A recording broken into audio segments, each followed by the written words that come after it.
أعوذ بالله من الشيطان الرجيم. بسم الله الرحمن الرحيم. يا أيها الذين آمنوا لا تتخذوا اليهود والنصارى أولياء بعضهم أولياء بعض ومن يتولهم منكم فإنه منهم إن الله لا يهدي القوم الظالمين. يا أيها الذين آمنوا لا تتخذوا اليهود والنصارى أولياء. مخکې آیتونو کې د اهل کتابو خباستونه الله تعالی ذکر کړو. اوس الله تعالی په دې آیتونو کې د اهل کتابو د یهودو نصاراو د موالات او د هغو د دوستۍ نه الله تعالی مؤمنان منع کوي چې تاسې د هغو سره دوستي مه کوئ، او که څوک د هغو سره پوره دوستي کوي، د کفر په کارونو کې د هغو سره مرسته کوي، نو هغه د دوی نه حسابېږي. یا ایها الذین آمنوا، ای مؤمنانو، لا تتخذوا اليهود والنصارى أولياء، منیسئ تاسې یهود او نصارا دوستان. تاسې د هغو سره د مسلمانانو په مقابل کې مرسته او مدد مه کوئ، او تاسې د هغو سره محبت مه کوئ، او تاسې د هغو توقیر و تعظیم مه کوئ. بعضهم اولیاء بعض، بعضې د هغوی دوستان د بعضو نورو دي. یهودیان په خپل منځ کې یو د بل دوستان دي، او نصارا په خپل منځ کې یو د بل دوستان دي.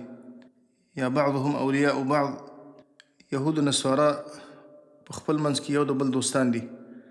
اگر چې د یهود و نصاراو په مابین کې یو د بل سره دښمني ده، لکه مخکې سوره بقره کې الله دا خبره ذکر کړې وه: وقالت اليهود ليست النصارى على شيء وقالت النصارى ليست اليهود على شيء. یهود وایي چې نصارا په حق دین باندې نه دي، او نصارا د یهودو باره کې وایي چې هغوی په هیڅ حق دین باندې نه دي. نو اگر چې په خپل منځ کې دښمني ده، لیکن د مسلمانانو په مقابل کې یو دي. الکفر ملت واحده، کفر د مسلمانانو په مقابل کې ټول یو ملت دی. د مسلمانانو په دښمنۍ کې یو د بل دوستان دي. ومن یتولهم منکم، او هغه څوک چې دوستي وکړي د هغو سره، منکم ستاسو نه، او د هغو سره د مسلمانانو په مقابل کې مدد او مرسته وکړي، د هغو دین ته ور واوړي، فانه منهم، یقینا هغه د دوی نه حسابېږي، هغه د یهودو او د نصاراو نه دی. قرآن کریم همیشه دپاره هغه اوچته مرتبه د موالات ذکر کوي. مخکې په صورت آل عمران کې موږ د موالات تشریح کړې وه چې د کفارو سره دوستي کول، د کفارو سره محبت کول. د دې مختلف صورتونه دي. ځینې صورتونه داسې دي چې په هغه باندې انسان ګناهګارېږي، او ځینې صورتونه داسې دي چې په هغه باندې انسان کافر کېږي، او بعضې خبرې داسې دي چې هغه ظاهراً یو چا ته موالات ښکاره کېږي، خو لیکن هغه موالات نه دی، هغه په موالات کې نه داخلېږي.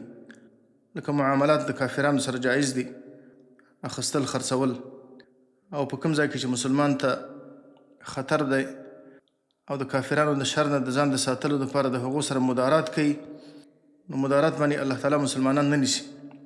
لکه صورت آل عمران کې الله دا خبره ذکر کړې وه: الا ان تتقوا منهم تقاه، مګر دا چې تاسې د هغو نه اریږئ او د هغو د شر نه ځان بچ کول غواړئ، او تاسې د هغو سره مدارات کوئ، نو الله تعالی تاسې په دې باندې نه نیسي. ابو الدرداء رضی الله عنه وایي: انا لنکشر فی وجوه اقوام وان قلوبنا لتلعنهم. بعضې وخت کې موږ د ځینو خلکو په مخ کې ځان داسې حشاش و بشاش ښکاره کوو، هغو ته ځان دوستان ښکاره کوو. وان قلوبنا لتلعنهم، او یقینا زموږ زړونه په هغو باندې لعنت وایي. نو مدارات د ضرورت په وخت کې چې مسلمان د کافر د شر نه ځان بچ کول غواړي، یا مسلمان چې کله د اکراه په حالت کې دی، نو الله تعالی په هغه باندې نه نیسي. او طبیعي محبت هم په دې کې نه داخلېږي. لکه د زوی د پلار په منځ کې چې کوم د زویوالي پلاروالي محبت دی، نو په دې باندې الله تعالی انسان نه نیسي، په دې شرط باندې چې د کفر د وجې نه به یې بد ګڼي. یا لکه د ښځې او د خاوند منځ کې چې کوم محبت وي، د اهل کتابو د ښځو سره نکاح جایزه ده، نو د ښځې او د خاوند په منځ کې چې کوم محبت دی، هغه محبت دې کې داخل نه دی. دلته مراد د محبت نه هغه محبت دی چې هغه د کفر په کارونو کې د هغو د عقیدې د وجې نه چې یو څوک د هغو سره محبت وکړي او د مسلمانانو په مقابل کې د هغو سره مرسته وکړي، نو په دې باندې انسان کافر کېږي. ومن یتولهم، او هغه څوک چې دوستي وکړي د هغو سره، منکم ستاسو نه، او د هغو سره د مسلمانانو په مقابل کې مدد وکړي، فانه منهم، نو یقینا هغه د دوی د جملې نه دی. ان الله لا يهدي القوم الظالمين، یقینا الله تعالی هدایت نه کوي قوم ظالمانو ته. ان الله تعالی هغو ته د هدایت توفیق نه ورکوي. کوم کسانان چې عنادګر دي، معاندین دي، الله سبحانه وتعالی داسې خلکو ته هدایت نه کوي. فترى الذين في قلوبهم مرض يسارعون فيهم.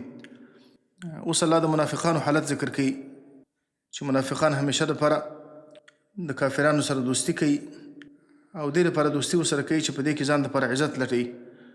لکه مخکې سورة النساء کې الله دا خبره ذکر کړې وه منافقانو په صفاتو کې، الذين يتخذون الكافرين اولیاء من دون المؤمنین، چې منافقان هغه خلک دي چې هغه د مؤمنانو په ځای باندې د کافرانو سره دوستي کوي. ایبتغون عندهم العزة، ای دوی د کافرانو سره عزت لټوي. فإن العزة لله جميعا، یقینا عزت یوازې د الله سره دی، د ټولو عزتونو اختیار یوازې د الله سره دی. نو دلته هم الله تعالی د عبدالله بن ابی بن سلول او د بعضې نور منافقانو چې د یهودو سره دوستي کوله او په دې خاطر دوستي کوله چې کیدای شي بعضې مصیبتونه په موږ باندې راشي، بعضې حادثې راشي، بیا به دا یهود موږ سره کومک کوي. نو الله فرمایي فترى الذین، نو ویني به هغه کسانان فی قلوبهم مرض چې د هغو په زړونو کې مرض دی، د هغو په زړونو کې شک او منافقت دی، لکه عبدالله بن ابی بن سلول او د هغه امثال. یسارعون فیهم، چې هغه به جلتی کوي فیهم د دې کافرانو او د یهودو نصاراو په ملګرتیا کې، د هغو په دوستۍ کې، د هغو په مرسته کې. یقولون نخشى ان تصیبنا دائره، که څوک ورته وایي چې ولې تاسې د کافرانو سره دوستي کوئ، نو بیا دا خبره کوي چې نخشى ان تصیبنا دائره، موږ یېرېږو د دې خبرې نه، ان تصیبنا دا چې ورسېږي موږ ته دائره څه حوادث او څه مصیبتونه، کیدای شي بعضې مصیبتونه راشي، کیدای شي دا یهود په مسلمانانو باندې غالبه شي، مسلمانان کمزوري شي، بیا به دا یهود موږ سره مرسته نه کوي که موږ د هغو سره دوستي ونه کړو. نو په دې خاطر باندې موږ د هغو سره دوستي کوو چې د سختۍ په وخت کې به بیا موږ سره مدد کوي. نو الله فرمایي فعسى الله، نو نږدې ده چې الله تعالی ان یأتي بالفتح، راولي فتحه، چې الله تعالی مسلمانانو ته فتح ورکړي، الله د مسلمانانو نصرت او مدد وکړي، مسلمانان الله تعالی په کافرانو باندې غالبه کړي. او امر من عنده، یا یو امر د خپل طرف نه چې الله تعالی د کافران په خپله هلاک کړي. یأتي بالفتح دا معنی چې الله تعالی مسلمانانو ته په کافرانو باندې غلبه ورکړي، الله د هغو نصرت او مدد وکړي. او امر من عنده دا معنی چې الله تعالی په خپلو عذابونو باندې هلاک کړي او الله تعالی د هغو په زړو کې روب او هیبت واچوي. فیصبحوا على ما اسروا في انفسهم نادمین، او دا منافقان الله تعالی وشرموي، د منافقانو حالت الله تعالی مؤمنانو ته ښکاره کړي. فیصبحوا على ما اسروا، نو وبګرځي دا منافقان على ما اسروا په هغه څه باندې چې پټ کړی دی دوی فی انفسهم په خپلو زړونو کې، چې هغه منافقت دی او د کافرانو دوستي ده. نادمینا پښیمانه، لکه الله تعالی مسلمانانو ته همداسې غلبه ورکړه. عصا چې قرآن کې راشي، عصا په اصل کې د امید دپاره ده، لیکن عصا د الله تعالی د خوا نه دا د یقین دپاره استعمالیږي. عصا من الله واجبة، په قرآن کریم کې چې کله الله تعالی عصا ووایي، نو عصا د الله د طرف نه هغه د یقین دپاره راځي، یعنې واجب ده چې خامخا داسې کېږي. نو همداسې وشوله، الله تعالی مسلمانانو ته فتح ورکړه، الله مسلمانانو ته غلبه ورکړه، مکه فتح شوه. او دا یهود الله تعالی ذلیله کړه، د بنو قریظه و نارینه قتل شو او زنانه و ماشومان بندیان شو، ځینې غلامان جوړ شو. بنو نذیر د مدینې نه وشړل شو او منافقان الله تعالی وشرمول. فیصبحوا على ما اسروا في انفسهم نادمین، نو وبګرځي منافقان على ما اسروا په هغه څه باندې چې پټاوه دوی په خپل زړونو کې، چې هغه د کافرانو دوستي وه او منافقت وه. نادمینا پښیمانه. ویقول الذین، او وایي به هغه کسانان آمنو چې ایمان راوړی دی. کله چې الله تعالی د منافقانو حالت راښکاره کړي، منافقان الله تعالی وشرموي، نو الله فرمایي چې ویقول الذین آمنو، او وایي به د مؤمنان د تعجب په شکل باندې، اهؤلاء الذین، د منافقانو باره کې به وایي اهؤلاء، ای دا کسانان، الذین اقسموا بالله جهاد ایمانهم، ای دا هغه کسانان دي چې قسمونه کول په الله تعالی باندې جهد ایمانهم، مضبوط قسمونه خپل انهم لمعکم چې یقینا دوی ستاسو سره دي. دا هغه کسانان دي چې دوی قسمونه کول چې موږ ستاسو ملګري یاستو. مؤمنانو ته به قسمونه کول چې موږ ستاسو ملګري یو. لکه الله تعالی په سورة توبه کې فرمایي ويحلفون بالله انهم لمنکم وما هم منکم. دوی قسمونه کوي په الله تعالی باندې چې دوی ستاسو ملګري دي. وما هم منکم او حال دا چې هغه ستاسو ملګري نه دي او ستاسو نه دي. حبطت اعمالهم الله فرمایي چې برباد شو د هغو عملونه. حبطت اعمالهم باطل شو د هغو عملونه د هغو د منافقت د وجنه. فاصبحوا خاسرین نو وګرځېدل ذلیله هم په دنیا کې هم په آخرت کې. دنیا کې ذلیله شو الله تعالی د هغو منافقت رسول الله صلی الله علیه وسلم ته او مؤمنانو ته ښکاره او په آخرت کې ذلت دار چې الله تعالی ان المنافقین فی الدرک الاسفل من النار. الله فرمایي چې منافقان به د جهنم په غلاندې طبقه کې وي. یا ایها الذین آمنوا من یرتد منکم عن دینه.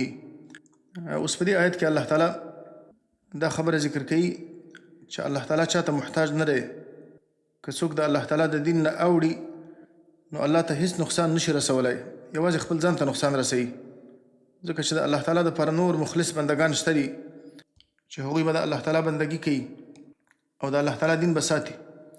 یا ایها الذین آمنوا ای مؤمنانو من یرتد منکم عن دینه هغه څوک چې واوړي او وګرځي منکم ستاسو نه عن دینه د خپل دین نه یعنې مرتد شي نو الله تعالی ته هیڅ کوم نقصان نشي رسولی. فسوف یأتی الله بقوم نو زر د چې رابولي الله تعالی د دوی په ځای باندې بقوم داسې خلک یحبهم چې الله تعالی به د هغو سره محبت کوي ویحبونه او هغوی به د الله تعالی سره محبت کوي. اذلة علی المؤمنین الله تعالی د هغو 5 صفات ذکر کوي.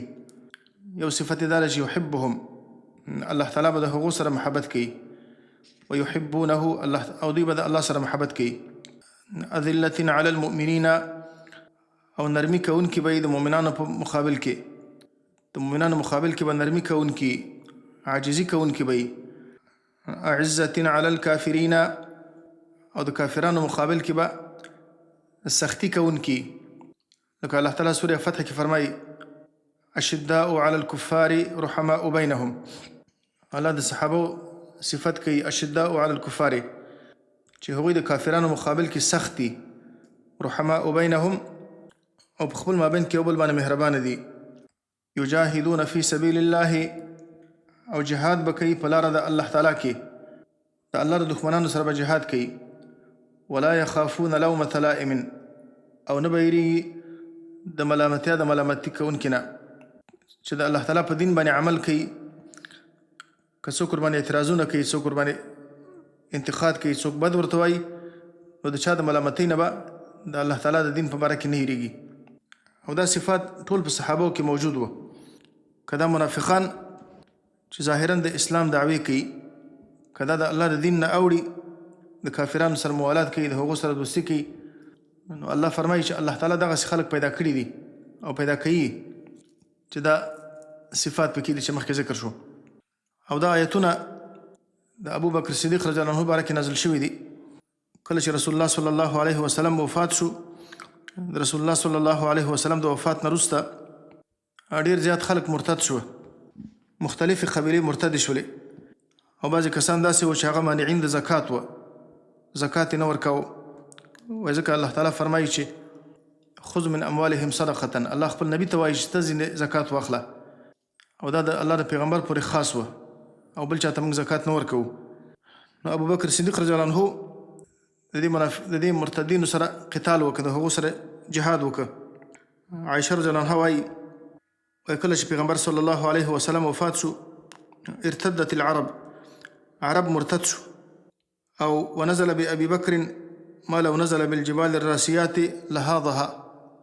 ابو بکر صدیق صاحب باندې داسې حالت راغی داسې پریشانی مصیبتونه راغله که دا په غره باندې په مضبوطو غرو باندې نازل شوي وای لهاضها نو هغه به یې ولې کړي وای.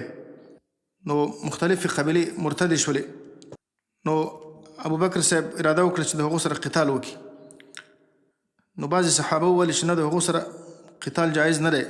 لکه عمر فاروق صاحب وویل چې کیف نقاتل الناس وقد قال رسول الله صلی الله علیه وسلم، موږ به ولې د خلکو سره قتال کوو چې د الله پیغمبر فرمایلی دی امرت ان اقاتل الناس حتى يقولوا لا اله الا الله، چې ما ته د الله د خوا نه امر شوی دی چې زه به د خلکو سره قتال کوم تر دې پورې چې هغوی د لا اله الا الله کلمه ووایي.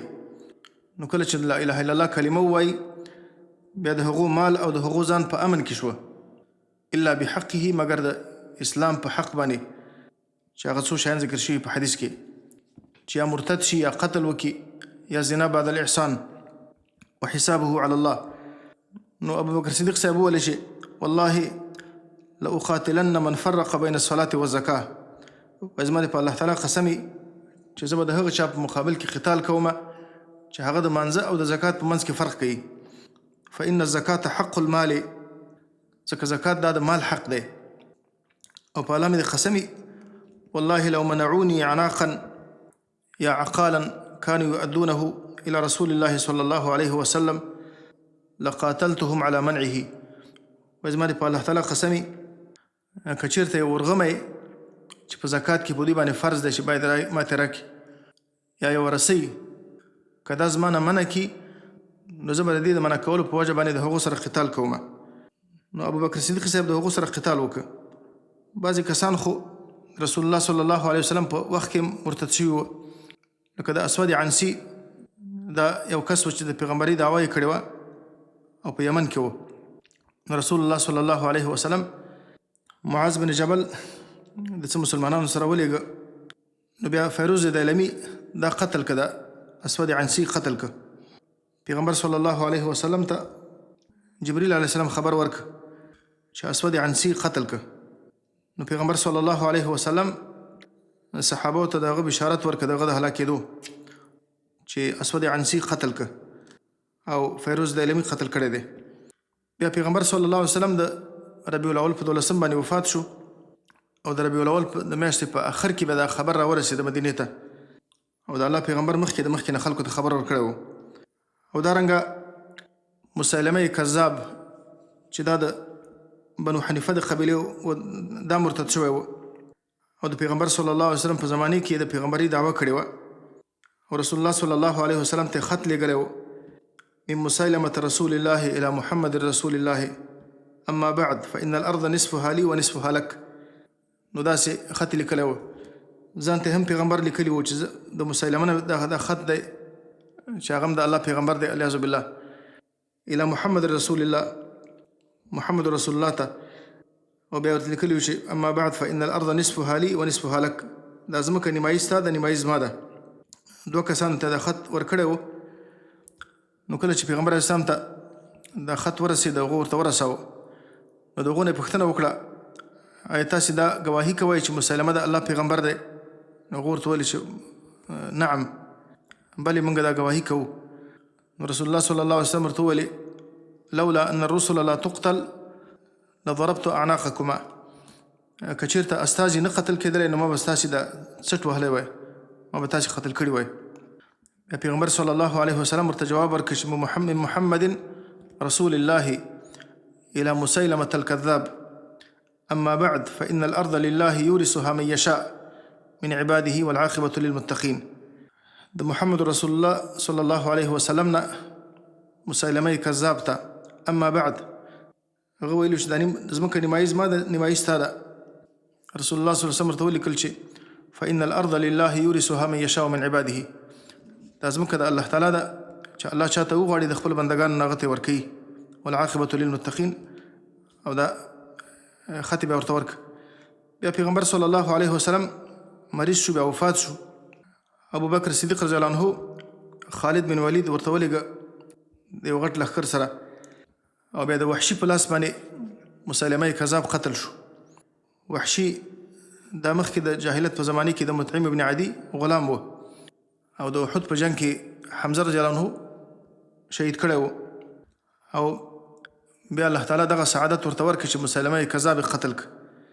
او وحشي به دا خبره کوله چې قتلت خیر الناس فی الجاهلیه وشر الناس فی الاسلام، ما د جاهلیت په زمانه کې د ټولو نه بهترین انسان قتل کړی و، چې بهترین انسان چې حمزه رضی الله عنه هغه مې په شهادت رسولی و، او په اسلام کې مې د ټولو نه بد انسان قتل کړ چې هغه مسلمه کذاب و. نو ابوبکر صاحب د دې خلکو سره قتال وکړه تر دې پورې چې هغو ته شکست الله ورکړه، هغوی الله تعالی ختم کړه. او بله ډله بنو اسد قبیله وه، هغوی کې یو کس و طلیحه ابن خویلد په نوم باندې، هغه هم مرتد شوی و او د پیغمبري دعوه یې کړې وه، د رسول الله صلی الله علیه وسلم په زمانه کې د پیغمبري دعوه کړې وه. بیا ابوبکر صاحب دوی ته هم خالد بن ولید ولېږه او شکست یې ورته ورکړه، ډېر شدید جنګ وشو، دغه نه وروسته شکست یې ورته ورکړه. خو طلیحه ځینې خلاص شو. بیا دا طلیحه شام طرف ته لاړه او بیا وروسته مسلمان شو او ډېر ښه مسلمان شو. نو دغه آیتونه چې دي دا د ابوبکر صدیق رضی الله عنه باره کې نازل شوي دي چې د مرتدینو مقابل کې قتال وکړه. یا ایها الذین آمنوا، ای مؤمنانو. بیا د دې آیتونو حکم عام دی، همیشه دپاره که داسې پېښېږي چې یو څوک د الله تعالی د دین نه اوړي، نو الله به د هغو مقابل کې داسې نیکان خلک پیدا کوي چې دا صفات به پکې او د الله دین ته کوم نقصان نشي ورکولی. یا ایها الذین آمنوا، ای مؤمنانو، من یرتد منکم عن دینه، هغه څوک چې واوړي او مرتد شي منکم ستاسو نه عن دینه د خپل دین نه، نو الله ته هیڅ نقصان نشي رسولی. فسوف یأتی الله، نو زر د چې رابولي الله تعالی بقوم داسې خلک یحبهم ویحبونه، چې الله به د هغو سره محبت کوي او دوی به د الله سره محبت کوي. او چا دا خبره کړې چې دا د ابو موسی اشعري صاحب د قوم باره کې د آیتونه نازل شوي دي. اذلة علی المؤمنین، عاجزي کوونکي به او نرمي کوونکي به د مؤمنانو مقابل کې. عزة علی الکافرین، او سختی کوونکي به د کافرانو مقابل کې. یجاهدون فی سبیل الله، او جهاد به کوي د الله تعالی په لاره کې. ولا یخافون لومة لائم، او نه به یریږي د ملامتیا د ملامتي کوونکي نه. همیشه دپاره چې څوک د الله تعالی په دین باندې عمل کوي، نو خلک هغه ته بد وایي، خلک په هغه باندې قسمه قسم ټاپې لګوي. نو الله فرمایي د الله د دین په باره کې به د چا د ټاپو نه یریږي، د دې پروا به نه کوي چې دا خلک څه وایي، یوازې د الله لحاظ به ساتي. د الله تعالی په دین کې به د چا د خبرو نه یریږي. ذلک فضل الله یؤتیه من یشاء. ذلک دا کوم څه چې ذکر شو دا صفات، فضل الله دا د الله تعالی فضل دی، د الله مهرباني ده. دا خبره ځکه الله تعالی ذکر کوي چې دا مخکې کوم صفات ذکر شو، که دا صفات الله تعالی په چا کې پیدا کړي چې هغه کې غرور پیدا نشي، هغه کې عجب پیدا نشي، دا خپل کمال ونه ګڼي، نو الله فرمایي دا صفتونه دا د الله تعالی په فضل باندې حاصلېږي. چې الله تعالی په چا باندې فضل وکړي هغه ته ورکوي، دا د انسان خپل کمال نه دی. لکه سورة حجرات کې الله تعالی فرمایي د صحابه کرامو صفات الله تعالی ذکر کړي دي. ولكن الله حبب إليكم الإيمان وزينه في قلوبكم. الله تعالی ایمان تاسو ته محبوب کړی دی، وزينه في قلوبكم، او ستاسو په زړونو کې الله تعالی ایمان مزین کړی دی، او کفر تاسو ته منفور ګرځولی دی، او فسق او نافرمانی د الله تعالی. اولئک هم الراشدون، چا کې چې دا صفات پیدا شو، الله فرمایي دا قسم خلق هم الراشدون، دا کامیاب خلق دي، مقصد ته رسیدونکي خلق دي. بیا وروسته فرمایي چې فضلا من الله ونعمه، دغه صفات دا د الله تعالی په فضل باندې حاصلېږي، دا د الله تعالی نعمت ته چې په چا باندې وکړي، دا د انسان خپل کمال نه دی. ذلک فضل الله، دا فضل او مهرباني د الله تعالی ده. یؤتیه من یشاء، ورکوي الله تعالی چاته چې وغواړي. والله واسع علیم، الله تعالی فراخه دی فضل د هغه، او الله تعالی عالم دی په هغه چا باندې څوک چې د داسې صفاتو مستحق دی. انما ولیکم الله ورسوله، مخکې آیتونو کې الله تعالی د کافرانو د یهودو نصاراو د موالات نه منع وکړه. اوس الله تعالی د هغه چا ذکر کوي چې هغه د موالات او د دوستۍ لایق دي. انما ولیکم الله، یقینا دوست ستاسو الله تعالی دی. انما د حصر کلمه ده، یعنی ستاسو دوست یوازې الله دی. ورسوله، او رسول د الله تعالی دی. والذین آمنوا، او هغه کسانان دي چې مؤمنان دي، ستاسو د دوستۍ لایق الله تعالی دی، د الله رسول دی او مؤمنان دي. الذين يقيمون الصلاة ويؤتون الزکاة. خو هسې په نوم باندې مؤمنان نه، هسې د دعوې مؤمنان نه، هغه مؤمنان چې دا صفات پکې دي. الذين يقيمون الصلاة، هغه مؤمنان چې هغه په صحیح طریقې باندې منځونه کوي. ويؤتون الزکاة، او زکات ورکوي. وهم راکعون، په داسې حال کې چې هغوی عاجزي کوونکي دي، د الله تعالی په وړاندې هم عاجزي کوونکي دي، او د الله تعالی د بندگانو په وړاندې هم د مؤمنانو په مقابل کې هم عاجزي کوونکي دي.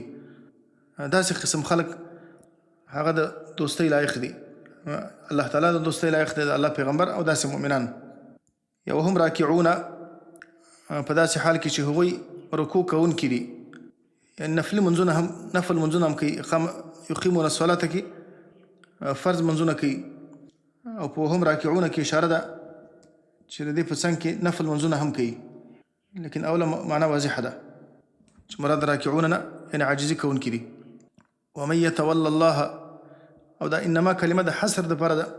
انما ولیکم، ان ستاسې دوستان نه دي مګر الله دی، رسول دی او مؤمنان دي. ومن يتول الله، مخکې دا خبره ذکر شوه چې منافقان د کافرانو سره دوستی په دې خاطر باندې کوي چې کله کله مصیبتونه راځي به د کافران موږ سره مدد کوي. او مخکې سورة النساء کې دا خبره ذکر شوې وه چې د کافرانو په دوستۍ کې دا خلک عزت لټوي. نو الله فرمایي چې عزت او غلبه دا د الله تعالی په دوستۍ کې ده. ومن يتول الله، او هغه څوک چې دوستي وکړي د الله تعالی سره، ورسوله، او د رسول د الله تعالی سره، والذین آمنوا، او د مؤمنانو سره، نو دا د الله تعالی ډله ده. دې ته الله تعالی خپله ډله وایي. فإن حزب الله، نو یقینا ډله د الله تعالی، هم الغالبون، یوازې هم دوی غالبه دي. ځکه الله تعالی د دوی همیشه دپاره مدد کوي. او چې الله د چا مدد وکړي، ان ینصرکم الله فلا غالب لکم، که الله تعالی ستاسې مدد وکړه نو هیڅوک په تاسې باندې غالبه کېدلی نشي. وإن يخذلكم فمن ذا الذي ينصركم من بعده، او که چېرته الله تعالی تاسې یوازې پرېږدي، ستاسې سره الله تعالی مدد ونه کړي، بیا د الله نه وروسته بیا څوک داسې شته دي چې هغه ستاسې مدد وکړي؟ یعنې هېڅوک نشته. یا ایها الذین آمنوا لا تتخذوا الذین اتخذوا دینکم هزوا ولعبا. اوس د دې آیت نه وروسته الله تعالی د کافرانو او د اهل کتابو او د عامو کافرانو د موالات نه الله تعالی منع کوي، او د هغو د ترک موالات لپاره الله تعالی اسباب ذکر کوي. تاسې ولې د یهودو نصاراو سره دوستي مه کوئ، تاسې ولې د کافرانو سره دوستي مه کوئ، ځکه چې هغوی ستاسې په دین باندې مسخرې کوي، ستاسې دین هغو ته لوبې ښکاره کېږي. او داسې نور صفات الله ذکر کوي د هغو چې د دې صفاتو د وجې نه تاسې د هغو سره دوستي مه کوئ. یا ایها الذین آمنوا، ای مؤمنانو، لا تتخذوا الذین اتخذوا دینکم، تاسو منیسئ هغه کسانان اتخذوا دینکم هزوا، چې نیولی دی دین ستاسې هزوا په مسخرو باندې، ولعبا او په لوبو باندې، یعنې هغه کسانان چې هغه ستاسې په دین باندې مسخرې کوي او ستاسې په دین باندې لوبې کوي، دا ورته لوبې ښکاره کېږي. د داسې کسانو سره دوستي مه کوئ. دا کوم کسانان دي؟ من الذین اوتوا الکتاب، د هغو کسانانو نه چې ورکړل شوی دی کتاب، من قبلکم، مخکې ستاسو نه، چې یهود و نصارا دي، والکفار، او نور عام کافران، غیر کتابي کافران، اولیاء، تاسې هغوی دوستان مه نیسئ. هغه کسانان چې هغه ستاسې دین پورې مسخرې کوي او ستاسې دین ورته لوبې معلومیږي، چې هغه اهل کتاب دي، یهود و نصارا دي او عام کافران دي، تاسې هغه دوستان مه نیسئ. واتقوا الله، او تاسو ویریږئ د الله تعالی نه. ان کنتم مؤمنین، که چېرته یاستئ تاسې مؤمنان، تاسې د الله نه ویریږئ د کافرانو په دوستۍ کې. د الله تعالی نه ویره داره چې د کافرانو د دوستۍ نه ځان بچ وساتئ. ان کنتم مؤمنین، که چېرته یاستئ تاسو مؤمنان. دغه د کافرانو سره دوستي نه کول، د هغو سره ترک موالات، د هغو سره قطع تعلق، دا د ایمان تقاضا ده. واذا نادیتم الى الصلاة اتخذوها هزوا ولعبا. اوس الله تعالی دې لپاره یو مثال ذکر کوي چې هغه ستاسې په دین باندې لوبې کوي او ستاسې په دین باندې مسخرې کوي. الله تعالی د اذان باره کې ذکر کوي چې هغه د اذان پورې مسخري کوي. واذا نادیتم الى الصلاه، او کله چې تاسو आवाज کوئ الى الصلاه مانځه ته، یعنې مانځه دپاره چې کله تاسې اذان کوئ، اتخذوها هزوا ولعبا، نیسي هغه لره هزوا په مسخرو باندې، یعنې په دې مانځه باندې او په دې اذان باندې مسخري کوي. ولعبا او اتخذوها نیسي د مانځه لره او د اذان لره هزوا په مسخرو باندې، ولعبا او په لوبو باندې، یعنې د اذان پورې او د مانځه پورې مسخري کوي او دا ورته لوبې ښکاره کېږي، خنداګانې کوي. لکه دا یهودو ظالمانو به دا خبره کوله چې دا خو اصلي رمباړې وهي، کله چې اذان کېده نو اذان ته به یې رمباړې ویلې. نو الله فرمایي چې هغه د اذان پورې مسخري کوي او لوبې کوي. ذلک بانهم قوم لا یعقلون، ذلک دغه د کار د دوی چې دوی د اذان پورې د مانځه پورې مسخري کوي. بانهم قوم لا یعقلون، دا د دې وجې نه دی چې دوی داسې خلک دي لا یعقلون چې عقل پکې نشته دی، د عقل نه کار نه اخلي. یعنې اذان څومره مبارک کلمات دي، د الله تعالی د عظمت او د الله د لوی کلمات دي، د الله تعالی توحید پکې دی، د رسول الله صلی الله علیه وسلم د رسالت شهادت پکې دی، د خیر طرف ته دعوت پکې دی. نو دا څومره اوچت کلمات دي. نو دا کلمات چې چاته مسخري معلومیږي او څوک چې په داسې کلماتو باندې استهزا کوي، نو د دې وجه دا ده چې په هغه کې عقل نه وي. که یو چا کې عقل وي دا خو ډېر اوچت کلمات دي. قل یا اهل الكتاب هل تنقمون منا الا ان آمنا، ورته وفرمایي ای نبي صلی الله علیه وسلم یا اهل الكتاب، د یهودو به او نصاراو به دا خبره کوله چې لا نعلم دینا شرا من دینکم، موږ ته ستاسې د دین نه بد دین معلوم نه دی، بدترین دین ستاسو دین دی، مسلمانانو ته به ویلي. نو الله فرمایي قل یا اهل الكتاب، ورته وفرمایي ای نبي صلی الله علیه وسلم ای کتاب والاو، هل تنقمون منا، تاسو عیب نه لګوئ په موږ باندې او تاسو بد نه ګڼئ زموږ نه، الا ان آمنا بالله، مګر دا چې ایمان راوړی دی موږ په الله تعالی باندې، وما انزل الینا، او په هغه کتاب باندې چې نازل شوی دی موږ ته، وما انزل من قبل، او په هغه کتابونو باندې چې نازل شوي دي مخکې د دې نه. یعنې تاسې موږ باندې بل څه عیب نه لګوئ، اعتراض را باندې نه کوئ. یوازینی عیب چې تاسې موږ باندې لګوئ او زموږ نه تاسې بد ګڼئ هغه دا ده چې موږ په الله باندې او د الله تعالی په ټولو کتابونو باندې ایمان لرو. وان اکثرکم فاسقون، او بله دا خبره ده ان اکثرکم فاسقون، چې موږ دا خبره کوو ان اکثرکم فاسقون، چې اکثر په تاسې کې فاسقان دي، د الله تعالی د دین نه وتلي دي. یعنې موږ تاسې فاسقان ګڼو، تاسې او ستاسې په رقم خلک موږ فاسقان ګڼو. نو تاسې موږ باندې دا شی بد ګڼئ. او په الله تعالی باندې ایمان، د الله په ټولو کتابونو باندې ایمان، دا خو بد شی نه دی. نو تاسې هغه شی زموږ نه بد ګڼئ چې هغه اصلا بد شی نه دی، کمال دی. تاسې زموږ کمال ته د نقصان په سترګه باندې ګورئ. قل هل انبئکم بشر من ذلک، ورته وفرمایي ای نبي صلی الله علیه وسلم هل انبئکم، آیا خبر درکم تاسو ته بشر من ذلک، یو بد شی د دغه څه نه چې تاسې بد ګڼئ، دغه په الله باندې او د الله په ټولو کتابونو باندې ایمان، دا خو بد شی نه دی، لیکن تاسو ته بد معلومیږي. آیا زه تاسې ته واقعي بد شی ونه ښیم؟ مثوبة عند الله، د جزا په لحاظ باندې، عند الله په نزد الله تعالی باندې. من لعنه الله، بد دین خو ستاسو دین دی، هغه ستاسې خودساخته دین، یو خو هغه دین دی چې د الله د خوا نه دوی ته راغلی و، چې د الله پیغمبرانو ورته راوړی و، هغه دین خو بد نه و. هغه دین چې هغه دوی د خپل ځان نه جوړ کړی و، په هغه کې تحریف کړی و، چې هغه د الله تعالی د لعنت و، د الله د غضب سبب شو، او د هغه په وجه باندې دوی مسخه شول.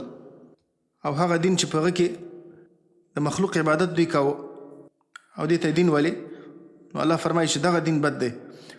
من لعنه الله، هغه څوک چې لعنت کړی دی په هغه باندې الله تعالی، ان الله د خپل رحمت نه لرې کړی دی. وغضب علیه، او غضب کړی دی الله تعالی په هغه باندې، لکه یهودو باندې او په دې نصاراو باندې الله تعالی لعنت هم کړی دی، الله ور باندې غضب کړی دی. فباءوا بغضب على غضب. يهود بارک الله فرمایي دوی د الله تعالی په متکرر غضبونو باندې اخته شوي وو. من لعنه الله هغه څوک چې لعنت کړی په هغه باندې الله تعالی، وغضب علیه او غضب کړی دی په هغه باندې الله تعالی، وجعل منهم الخردة او ګرځولی دي الله تعالی منهم د هغوی نه الخردة شادیان، والخنازیر او خنزیران. لکه یهود الله تعالی مسخه کړي وو د داود علیه السلام په زمانه کې حیلې چې کله کولې نو الله د هغو نه شادیان جوړ کړه. او دا بني اسرائیل د عیسی علیه السلام په زمانه کې چې کله الله تعالی مائده نازل کړه لکه د دې صورت په آخر کې ذکر کیږي او دوی بیا کفر وکړ نو الله د دوی نه خنزیران جوړ کړه. وعبد الطاغوت او هغه کسانان چې عبادت کړی دی الطاغوت د طاغوت هر معبود من دون الله چې د الله نه بغیر عبادت کیږي هغه طاغوت وایي. یعنی هغه دین چې هغه د الله د لعنت سبب ګرځېدلی دی، چې هغه ستاسې خودساخته دین دی او د الله د غضب سبب ګرځېدلی دی او په هغه باندې د عمل په وجه باندې تاسو نه شادیان جوړ شوي دي او ستاسو نه خنزیران جوړ شوي دي او هغه دین ستاسې خودساخته دین چې په هغه کې د مخلوق عبادت کیږي. اولئک شر مکانا، اولئک دا قسم خلق چې په دغسې یو دین باندې رواني، شر مکانا دا بد دي د ځای په لحاظ باندې او د مرتبه په لحاظ باندې، ځکه د هغو ځای جهنم دی. واضل عن سواء السبیل او ډیر منحرف دي او گمراه دي عن سواء السبیل د برابر لارې نه، د حق لارې نه. نو زمونږ دین خو بد دین نه دی، زمونږ دین خو په هغه کې په ټولو په الله تعالی باندې او د الله په ټولو کتابونو باندې د الله په ټولو پیغمبرانو باندې ایمان دی. دا خو بده خبره نه ده. اصل بد دین خو دغه ستاسو دین دی چې دا تاسې خپله د ځانه جوړ کړی دی چې د هغه د وجې نه تاسې د الله په لعنت باندې د الله په غضب باندې ګرفتاره شوی او تاسې شادیان او خنزیران وګرځېدلی او دا او ستاسې په دین کې د مخلوق عبادت کیږي. وقالت اليهود عزير ابن الله وقالت النصارى المسيح ابن الله. حتی د خپلو علماو نه د خپلو پیرانو نه دوی خدایان جوړ کړي وو. اتخذوا احبارهم ورهبانهم اربابا من دون الله. سوره توبه کې الله ذکر کړي دي چې د خلکو د خپلو علماو نه او د خپلو راهبانو نه ارباب جوړ کړي وو. واذا جاءوكم قالوا آمنا. واذا جاءوكم اوس الله تعالی په دې یهودو کې الله د منافقانو حالت ذکر کوي. د یهودو د منافقانو چې د پیغمبر صلی الله علیه وسلم مجلس ته به کله کله راتلل او ولې به چې موږ ایمان راوړی دی او هسې منافقت به کوو.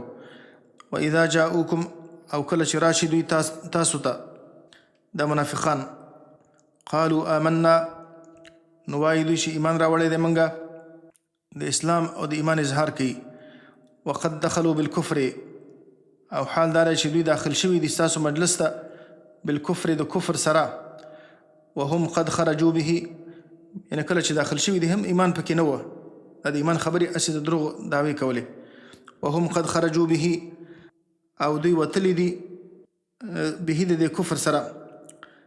کله چې ستاسې مجلس ته داخل شوي دي هم د کفر سره داخل شوي دي او کله چې ستاسې د مجلس نه بیرته وتلی دي هم د کفر سره وتلی دي. د الله تعالی کتاب او د رسول الله صلی الله علیه وسلم خبرو په دې کې هیڅ اثر نه دی کړی. لکه ډېر خلک هم داسې چې هغه د قرآن مجلس ته لاړ شي، قرآن ته کینی د اول نه تر اخره پورې قرآن واوري لیکن قرآن په هغه باندې اثر ونه کړي. ځکه چې قرآن ته چې کله انسان په صفا زړه باندې کیني نو قرآن په هغه باندې اثر کوي او چې کله د انسان په زړه کې انابت نه وي نو الله تعالی هغه ته هدایت نه کوي په قرآن کریم باندې. نو دا منافقان به د رسول الله صلی الله علیه وسلم مجلس ته راغله، قرآن به هم واورېده لیکن دوی باندې هیڅ کوم اثر ونه کړ. نو د کفر سره داخل شوي دي الله فرمایي او د کفر سره وتلی دي. والله اعلم بما كانوا یکتمون. او الله تعالی ښه عالم دی بما كانوا یکتمون په هغه څه باندې چې دوی پټاوه، یعنی په هغه منافقت باندې چې دوی پټاوه. یعنی الله تعالی ته دا معلومه ده چې دوی دا اول نم دا خبره چې کوله چې آمنا دا خبره هسې په دروغو باندې وه.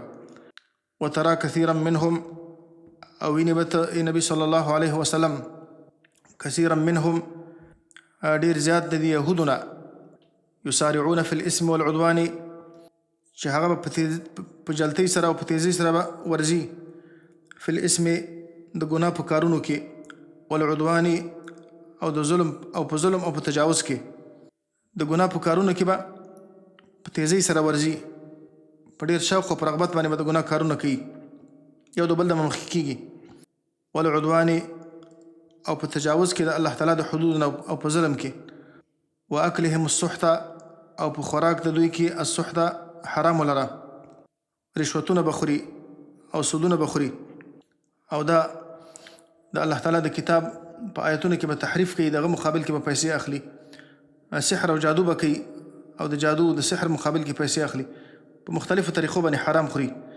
لبئس ما كانوا يعملون خامخا ډېر بد دی هغه څه کانو یعملون چې دوی کول دغه کارونه چې مخکې ذکر شو الله فرمایي دا ډېر بد کارونه او چې دوی کول لولا ينهاهم الربانيون یوازې د عوامو حالت خو دا نه دی الله فرمایي حتی علما هم داسې بدبخته خلک دي لولا ينهاهم ولې نه منع کول دوی لره الربانيون هغه کسانانو چې هغه په دوی کې علما وو او ځان ته الله پرسته خلک ویلي والاحبار او عام علما د دوی ربانیون هغه کسانان ته ویل کېږي چې هغو باندې عبادت غالبوي او احبار هغه کسانان ته ویل کېږي چې د علم جانب ور باندې غالبوي یعنې د دوی عابدانو او د دوی عالمانو دوی ولې نه منع کول عن قولهم الاسم د وینا د دوی نه الاسم ګناه لره چې د ګناه خبرې به یې کولې واکلهم السحت او د خوراک د دوی نه السحت حرام لره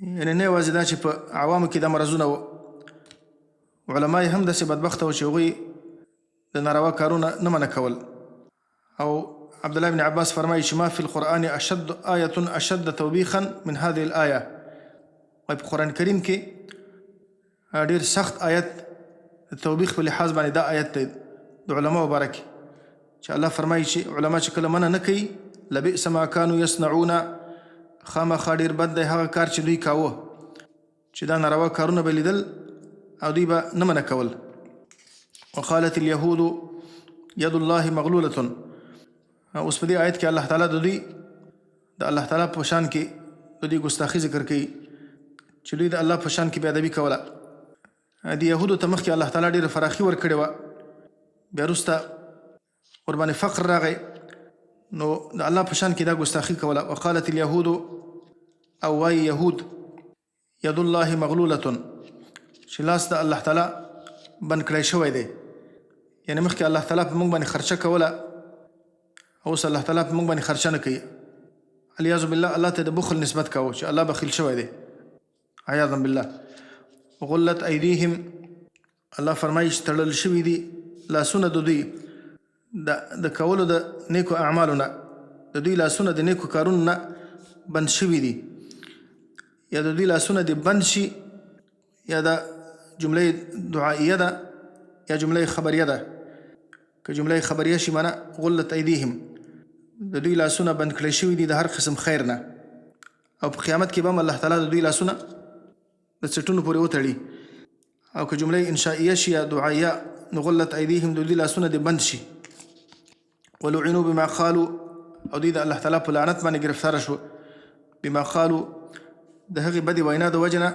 چې دوی د الله تعالی په شان کې وویلې بل یداه مبسوطتان بلکې دواړه لاسونه د الله تعالی فراخه دي لاسونه د الله تعالی کما یلیق بشانه لکه څنګه چې د الله تعالی د شان سره مناسب دي د الله تعالی هیڅ شی لکه د مخلوقاتو په شان نه دي د الله تعالی تشبیه ورکول د مخلوقاتو سره دا کفر دی لیس کمثله شیء وهو السمیع البصیر هیڅ یو شی د الله تعالی په شان نه دی الله تعالی اوریدونکی دی او الله تعالی لیدونکی دی نو لیس کمثله شیء کې دې خبرې ته اشاره ده چې الله تعالی د مخلوقاتو په شان نه دی نو د الله تعالی د مخلوقاتو سره تشبیه ورکول دا کفر دی وهو السمیع البصیر کې دې خبرې ته اشاره ده چې الله د پاره صفات شته دي د الله د صفاتو الله ته نسبت کول پکار دي لکه الله اوریدونکی دی الله لیدونکی دی نو کوم صفات چې په قرآن او حدیث کې الله ته ثابت شوي دي د هغو الله ته ثابتول پکار دي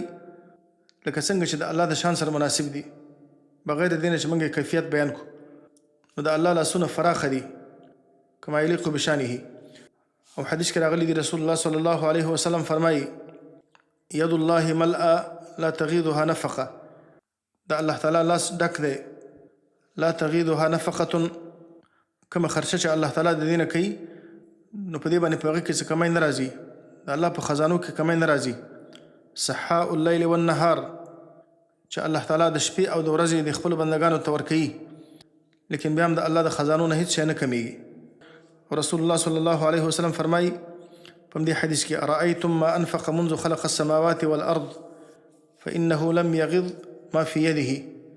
تاسې په دې کې فکر وکړئ چې د کوم وخت نه چې الله تعالی اسمان او ځمکه پیدا کړي دي د همغه وخت نه الله تعالی انفاق کوي، د خپلو بندګانو ته ورکوي، لیکن د الله تعالی په لاس کې چې کومې خزانې دي د هغه نه هیڅ شی نه دي کم شوي. نو بل یداه مبسوطتان، بلکې دواړه لاسونه د الله تعالی فراخه دي، یعنې الله یې د خپلو بندګانو ته ورکوي، الله خرچه کوي په دې خپلو بندګانو باندې. خپله د دې تفسیر دا وروسته جملې کړی دی ينفق کیف یشاء، الله تعالی خرچ کوي په دې خپلو بندګانو باندې کیف یشاء، څرنګه چې الله تعالی وغواړي. هر رقم چې د الله د حکمت تقاضا یي الله په دې خپلو بندګانو باندې هغسې خرچه کوي. کله الله فراخي پر راولي او کله ورباندې الله تعالی تنګسیا راولي. وليزيدن كثيرا منهم، او خامخا زیاتوي. الله فرمایي پیغمبر اسلام ته الله خطاب کوي وليزيدن، او خامخا زیاتوي كثيرا منهم، ډېرو کسانانو لره منهم د دوی نه ما انزل الیک من ربک، هغه کتاب چې نازل شوی دی تا ته من ربک ستا د رب د طرف نه، طغیانا و کفرا، سرکشي او کفر. هغه کتاب چې هغه د هدایت کتاب دی، په ځای د دې باندې چې دوی ته هدایت وکړي د دې کتاب په وجه باندې د هغو کفر او سرکشي زیاتېږي، ځکه دوی کې انابت نشته دی. قرآن د هغه چا لپاره هدایت دی چا کې چې انابت دي، څوک چې د حق تلاش کوي. ویهدي الیه من ینیب، الله تعالی خپل طرف ته هدایت کوي هغه چا ته څوک چې د الله تعالی طرف ته ورګرځي، چا کې چې د حق تلاش موجود دی. والخینا بینهم العداوة والبغضاء، والخینا او اچولې د منګه بینهم ما بین د دوی کې العداوة دښمني، والبغضاء او بغض الى یوم القیامة د قیامت د ورځې پورې. په خپله یهودو کې مختلفې ډلې دي او هر ډله د بلې ډلې مخالفه ده، حتی تکفیروي. کلما اوقدوا نارا للحرب، هر کله چې بل کې دوی نارا للحرب اور د جنگ دپاره د مسلمانانو په مابین کې یا د مسلمانانو مقابل کې چې کله هم دوی د جنگ اور بل کې اطفأها الله، نو الله تعالی یې خاموشه کي، الله تعالی هغه اور خاموشه کي. همیشه لپاره د دې خبرې کوشش کوي چې د مسلمانانو مقابل کې، د رسول الله صلی الله علیه وسلم په مقابل کې، د مؤمنانو په مقابل کې د جنگ اور بل کې. دا نور کسانان لکه دغه یهود تللي وو مکې ته او کوشش یې کاوه چې د مکې مشرکان د رسول الله صلی الله علیه وسلم په مقابل کې او د صحابه په مقابل کې جنگ ته وهڅوي. او تر قیامته پورې یهود هم داسې کوي، د دې خبرې کوشش کوي چې نور خلک د مسلمانانو په مقابل کې جنگ ته وهڅوي، لیکن الله تعالی هغه اور بیا خاموشه کي. کلما اوقدوا، هر کله چې بل کې دوی نارا للحرب اور د جنگ دپاره، د هغه جنگ دپاره چې هغه د مسلمانانو مقابل کې دی، اطفأها الله، نو الله تعالی یې خاموشه کي. ویسعون فی الارض فسادا، او کوشش کوي دوی په ځمکه کې فسادا د فساد کولو، په ځمکه کې فسادونه کوي، ګناهونه کوي او ګناهونه عاموي، د ګناهونو د عامولو کوشش کوي، مسلمانانو منځ کې فتنې پیدا کوي. همیشه کوشش کوي چې مسلمانان په خپل منځ کې سره متفرق وګرځوي او د حق دین نه خلق منع کوي او د باطل دین د خورولو کوشش کوي. والله لا يحب المفسدين، او الله تعالی محبت نه کوي د فساد کوونکو سره، بلکې الله تعالی د هغو سره بغض کوي، نو الله تعالی به هغو ته جزا ورکي. ولو ان اهل الكتاب آمنوا واتقوا، اوس الله په دې آیتونو کې هغو ته د توبې دعوت ورکوي. ولو ان اهل الكتاب آمنوا، او کچیرته دا اهل کتاب ایمان راوړي، صحیح ایمان په محمد رسول الله صلی الله علیه وسلم باندې او په قرآن باندې ایمان راوړي، واتقوا، او د الله تعالی نه ویریږي او د کفر نه ځان بچ کي، لکفرنا عنهم، نو خامخا محو به کړمه زه د دوی نه سیئاتهم د دوی ګناهونه. مخکې چې څونه ګناهونه کړي دي الله فرمایي د دوی ګناهونه به زه ورته معاف کړمه، ځکه چې الاسلام یهدم ما کان قبله، اسلام مخکینی ګناهونه انسان ته معاف کوي. د اسلام نه مخکې څومره ګناهونه انسان کړي دي الله ورته ګناهونه معاف کوي. ولا ادخلناهم جنات النعیم، او خامخا داخل به کړمه دوی جنات النعیم، هغه جنتونو ته چې هغه د نعمتونو جنتونه دي. ولو انهم اقاموا التوراة والانجیل وما انزل الیهم من ربهم، مخکې آیت کې د دوی دا خبره الله تعالی ذکر کړه چې دوی په د الله په شان کې ګستاخي کوي، چې الله په موږ باندې خرچه نه کوي، الیاذ بالله الله ته د بخل نسبت کوي. نو الله فرمایي تاسې د الله په کتابونو باندې عمل وکړئ چې الله په تاسې باندې فراخي راولي. که تاسې غواړئ چې الله تعالی په تاسې فراخي راولي نو تاسې د الله تعالی په کتابونو باندې عمل وکړئ. ولو انهم اقاموا التوراة، او که چېرته دوی قایم کړی وای تورات، والانجیل او انجیل، یعنی په تورات باندې او په انجیل باندې عمل کړی وای، وما انزل الیهم من ربهم، او په هغه کتاب باندې چې نازل شوی دی دوی ته من ربهم د هغو د رب د طرف نه چې هغه قرآن کریم دی. یعنی که دوی په تورات باندې په انجیل باندې او په قرآن کریم باندې عمل کړی وای، او په تورات باندې عمل او په انجیل باندې عمل کې دا هم داخل ده چې د آخري پیغمبر ومني، ځکه په تورات او په انجیل کې الله تعالی د آخري پیغمبر صفات ذکر کړي وو، او په قرآن هم ومني ورسره په قرآن باندې عمل وکړي. لأکلوا من فوقهم ومن تحت ارجلهم، نو خامخا خوراک به کړی وای دوی من فوقهم د بره طرف د دوی نه، ومن تحت ارجلهم او لاندې د پښو د دوی نه. یعنې الله تعالی به دوی باندې د اسمان او د ځمکې د برکتونو دروازې راخلاصې کړي وای. د اسمان نه به الله تعالی په دوی باندې د رحمت بارانونه کړي وای، او د ځمکې نه به الله تعالی دوی ته د ځمکې برکات ورکړي وای، قسمه قسم غلې میوې دا به ورته الله ورکړي وای. ان الله به په دې باندې فراخي راوستلي وای.